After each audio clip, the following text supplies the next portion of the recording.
Welcome to Rachel Unfiltered.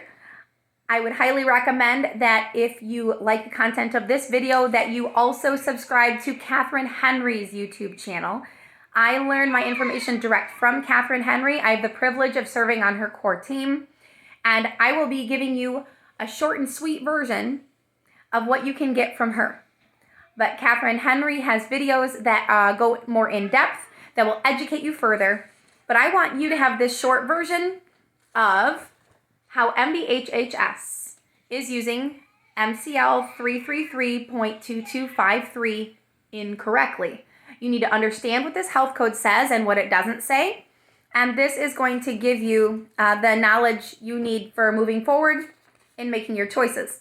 Let me first read to you what this public health code says.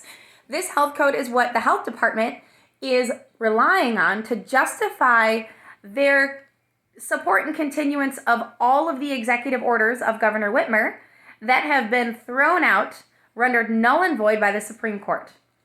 So we know she just passed the baton to a lower level of government and thinks they can continue doing the unconstitutional actions that she did in the first place.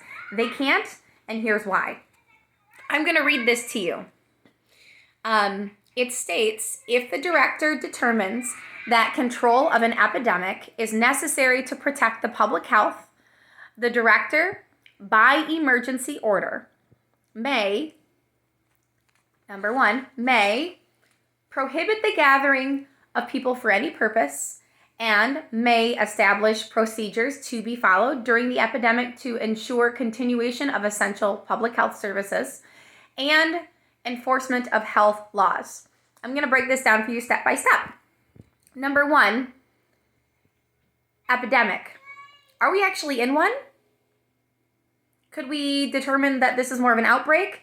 Based on the current numbers, I believe that you could argue they can't even use this for anything right now because we're not in an epidemic. But moving on.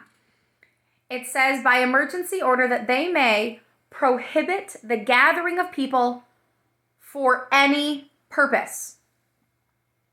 Really? They can prohibit any gathering of anyone for any purpose.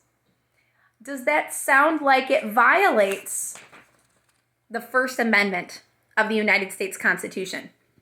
You bet it does. The First Amendment to the U.S. Constitution protects freedoms of speech, religion, and the press. It also protects the right to freedom of assembly, peaceful protest, and to petition the government. So, no. I realize that this health code says they can. However, this health code is in clear violation of our first constitutional amendment rights. So, no. They should not be able to tell us we can't gather for any reason. You can peacefully assemble.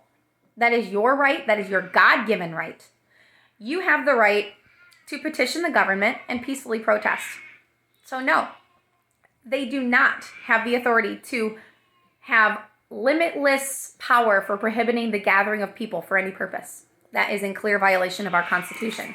Number two, it says they may establish procedures to be followed during the epidemic to ensure continuation of essential public health services. That means they can establish procedures to make sure that essential services they provide continue. So, let's say they provide a service. Maybe they provide free pregnancy tests. They can move some things around to make sure that they can still offer those to the public. Maybe they offer free education around birth control or immunizations. They can continue doing those things. They have essential services. They have the right to do what they need to do to make sure those services continue. Do you think that mandating social distancing or this have anything to do with continuing their essential services? No. All of those executive orders that they're now upholding have nothing to do with them continuing their essential services. A service is something that they offer and they provide to you. Could they provide free these for you? A place where you go to pick up free ones? Sure, that would be a service they could provide. Can they force you to wear one? That is not providing an essential service. So everything that they're doing to our schools, stores, prohibiting certain businesses from being open, no, that's not providing an essential service. None of that is providing services. And thirdly, enforcement of health laws. That kind of sounds like they could maybe do stuff behind that. Nope. Notice it says enforcement of health laws. That means enforcement of existing health laws. They do not have the power to create new health laws. Are there currently any laws on the books about wearing these indoors or in public? None. There are none.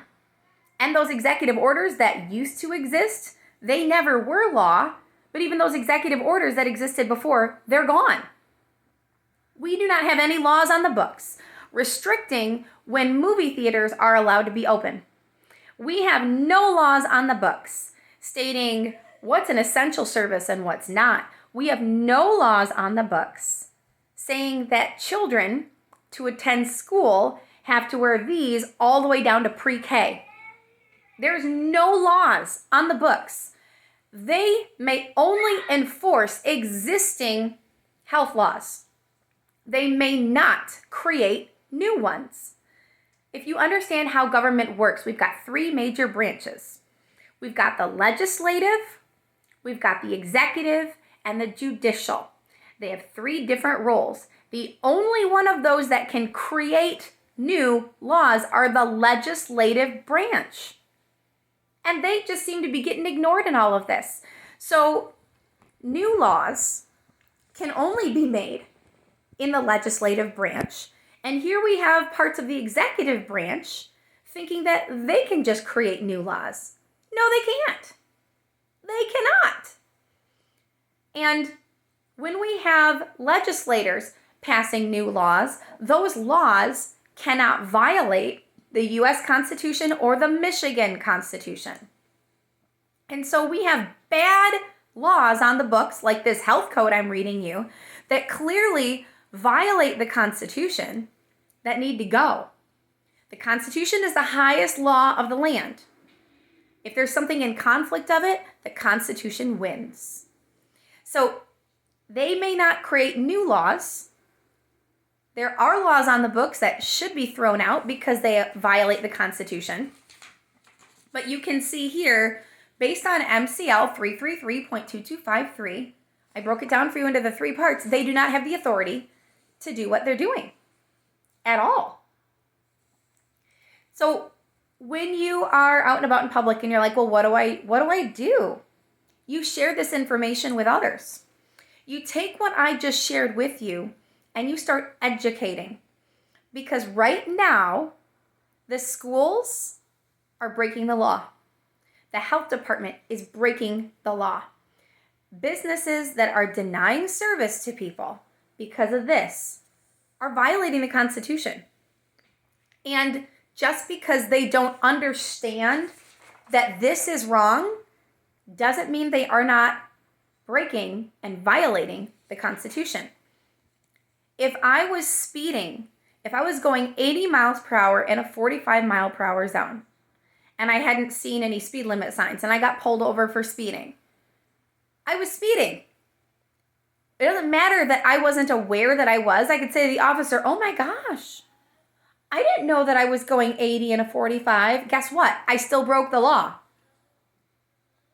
Ignorance does not mean they are not guilty. We need to start sharing this information with our school boards, with our superintendents. You can contact your health department and you put them on blast. Schools across the state are getting bad advice from attorneys that aren't taking the time to look at this. Across our state, we have very uninformed individuals, uninformed business owners, uninformed school districts. Share this information with others because when they understand what's going on, maybe they will stop. Maybe you'll stop. Maybe based on this information, you'll start choosing to change your behaviors.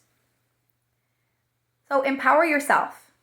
Share this information and understand that when the health department threatens you with a fine, with jail time, with whatever, the law is on your side. It's up to you to start choosing what you are going to do, what actions you're going to take. Are you going to email? Are you going to call? Are you going to help educate others? Are you going to share this video with others who don't understand what's going on and need a leg to stand on? It's up to you how you're going to take this information and decide to make a difference. So, there it is. Why our health department cannot have the authority to be doing what they're doing to you, to your schools, to your stores, to your family, and in your home. You are free. And you were always free. And the Constitution will set you free if you understand what's in it. I hope this helped.